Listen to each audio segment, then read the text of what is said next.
Ambassador, very quickly, what are some lessons for India? I mean, this is not just rhetoric anymore. Take a look at what the US president is saying.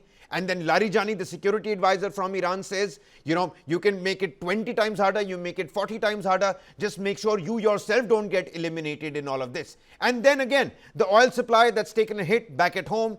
Where is this essentially headed? The B-52 bombers have been deployed. And now we're learning about a 1-ton warhead.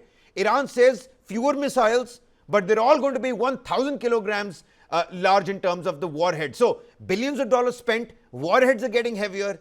What are the takeaways for India first and foremost? Kabir, I will leave the military matters to the military men. Yeah. Let them comment on the heavier missiles, how useful they are and what it is going to lead to. Let me come to basically the strategic positioning. Now, see, the problem is that when Iran begins to use heavier weapons, contradictory signals from Washington, Hegseth saying something different in the press conference. Yeah. Trump saying something entirely different in the press conference. Trump saying on the one hand that the war is only a matter of a few days. Hegseth saying we are in it for a long haul. Israel talks about weeks. All kinds of contradictions. We do not know how long the war is going to continue. Yeah. Therefore, my own assessment, based on my experience and instincts, is a long haul war. We do not know when it is going to end. And even when it ends, what the outcome is going to be, we do not know, and could be basically just a kind of a stalemate. USA withdrawing from the war because it can't achieve the objectives. Iran ultimately getting tired of the war. After all, everybody has the capacity. And therefore, it could be a stalemate, but we do not know when it is going to end and what is going to happen. And therefore, what we need to really think more about is not when it is going to end, but where is it leading up to and what it is going to actually mean for India.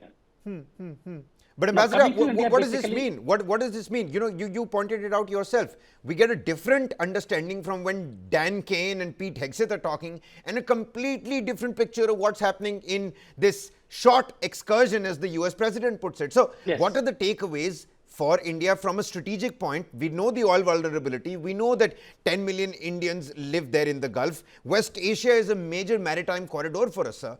So, I mean, with this continuous escalation and this uncertainty, we're all sitting ducks, aren't we? Just 2 points I want to add here. You have already mentioned the oil energy security. You can also mention the trade connectivity. Straits of Hormuz is not only for oil, but a lot of our trade to the Western Asia went through the Straits of Hormuz. And with the capacity, economic capacity of the West Asian nation, UAE, Saudi Arabia declining. Incidentally, Saudi Arabia is already short on the funds, and private venture funds are actually facing difficulties, and many projects are closing down simply because they don't have funds. Fair enough. Therefore, Saudi Arabia, we thought of petrodollars rich, not really that rich anymore. Therefore, what we need to think about is two things. Energy security is one, trade connectivity is very important. IMEC, I do not know when it is going to start again, but we need to think of alternatives. And alternatives cannot be through West Asia anymore. We need to think of North-South Economic Corridor again. We need to think of Chabar is again basically in operation. Yeah. How do we get to Central Asia? Number one. Number two, we need to think in terms of strategic rebalancing. Yesterday's enemies may not be enemies anymore.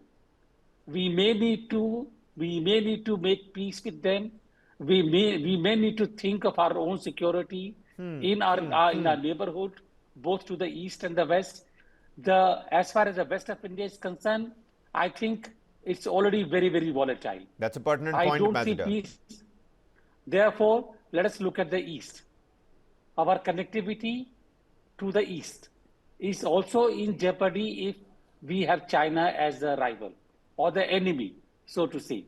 So what are the options we have, strategic options, and what is the kind of a policy we need to have to make sure that at least till West Asia recovers from the doldrums, we have some kind of an economic and political stability.